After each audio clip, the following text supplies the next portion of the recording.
Assalamualaikum warahmatullahi wabarakatuh. Halo semua, kami dari kelompok 8 akan membahas tentang filsafat akuntansi. Nah, filsafat akuntansi ini kita akan membahas dari aspek ontologi, epistemologi, dan aksiologi. Apa aja pembahasannya? Mari kita kenal. Tapi sebelum itu, mari kita kenalan dulu dengan anggota kami. Oke, perkenalkan nama saya Tri Hoyrifat dengan NIM 43200046. Dan saya Ainimah dengan NIM 432004. Dan saya Zaki Mubarak NIM 43200049.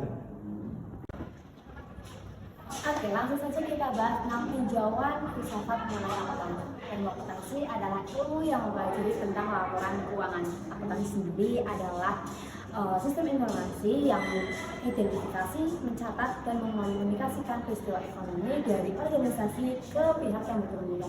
Ini bisa berupa laporan keuangan. Nah, dilihat dari sejarahnya dulu nih, kita ke Luca Pacioli itu mendefinisikan akuntansi sebagai atau mendasarkan logika matematika yang bisa kita sebut dengan pembukuan berpasangan dan bisa disebut sebagai double entry bookkeeping. Kemudian kesamaan yang mendasar yang menjadi keharusan dan keunikan dari akuntansi adalah aset sama dengan liability plus equity. Nah, hubungan itu disebut dengan persamaan dasar akuntansi yang kita biasa sebut sekarang. Dan ini adalah persamaan yang bisa digunakan atau harus digunakan oleh seluruh entitas, tidak memandang apa itu sifat entitasnya, ukuran maupun bentuk. Persamaan akuntansi yang telah dijelaskan oleh Mbak Iqlal tadi dapat mengajarkan kita dalam hidup. Yang pertama, dalam kehidupan kita harus seimbang. Seperti antara jumlah kredit dan debit haruslah sama. Sehingga contohnya saja antara duniawi dan akhirat haruslah sama. Belajar dan bermain harus sama. Yang kedua, persamaan akuntansi juga mengajarkan kita ketika kita ingin menambah aset karena kekurangan finansial, kita haruslah berhutang, bukannya mencuri apalagi korupsi. Hal ini dikarenakan laporan keuangan akan balance jika ditambah dengan aset, ekuitas, bukannya dengan mencuri maupun korupsi.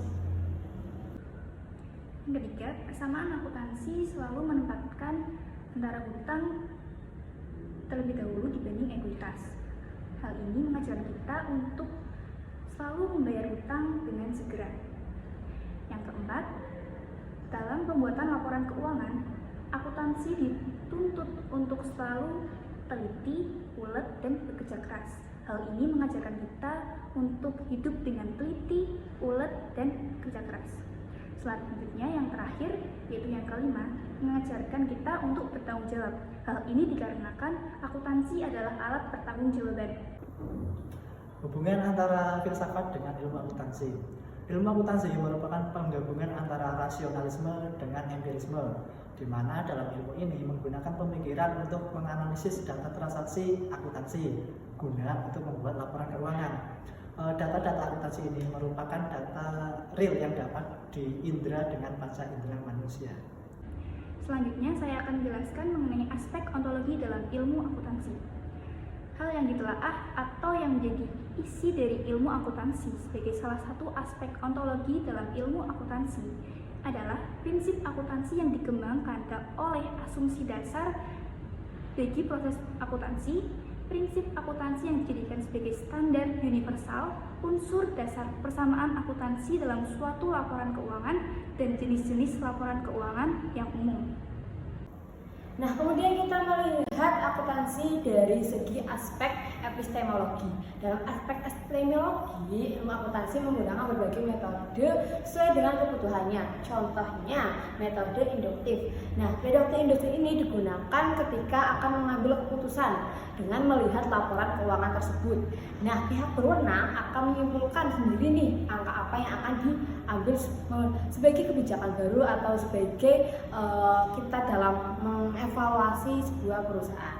Kemudian ada juga metode positivisme yang digunakan ketika kita membuat laporan keuangan itu harus menggunakan data yang ada dan atau diketahui dengan jelas buktinya. Contohnya ada nota, faktur, dan lain sebagainya. Lalu aspek aksiologi dalam ilmu akuntansi. Dalam ilmu akuntansi, etika menjadi hal yang mendasar. Hal itu juga berlaku dalam etika bisnis. Dalam etika bisnis, etika menjadi salah satu dasar perilaku yang menentukan benar dan salahnya suatu perilaku. Sehingga setiap individu dalam melakukan aktivitas bisnisnya dapat dilakukan secara efektif dan efisien, serta terhindar dari segala macam penyimpangan hal-hal yang negatif. Oke, yang terakhir yaitu kesimpulan. Kesimpulan dari materi yang telah kita jelaskan tadi adalah dalam filsafat, ilmu akuntansi merupakan ilmu yang dipelajari untuk keperluan sebuah pekerjaan, yaitu dalam hal pembuatan laporan keuangan dan penganalisan data transaksi. Selanjutnya, ilmu akuntansi merupakan ilmu yang memiliki metode dalam pembuatan laporan, antara lain laporan laba rugi, laporan arus kas, laporan pemilik ekuitas, serta neraca.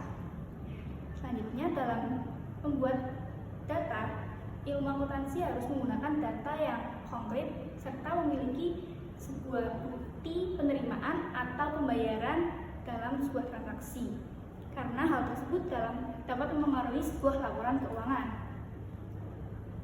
Oke, sekarang kita akan membahas filsafat akuntansi auditing menurut Plato. Secara sistematis, ada 5 pencarian kebenaran pada gagasan pengetahuan Plato yang dapat diuraikan dalam bidang akuntansi dan auditing. Yang pertama ada aikasia atau persepsi, yang kedua ada pistis, kesan panca indera, yang ketiga ada 2 garis membagi, yang pembatas antara pengetahuan indrawi dengan pengetahuan intelektual, yang keempat ada diaunia atau logika abstrak matematis, dan kelima ada gnosis atau pengetahuan tertinggi. Oke, dan selanjutnya dari kelima tahapan tersebut, maka selanjutnya diubah menjadi filsafat akuntansi dan auditing melalui proses yang dinamakan transsubstansi pengetahuan. Salah satunya adalah yang pertama ada transsubstansi aikasia dengan indikator informasi awal berita dari mulut ke telinga, gambaran lingkungan, maka ditemukan persamaan dalam proses audit, yaitu minta register klien, informasi pihak ketiga, minta khususan tipe bisnis.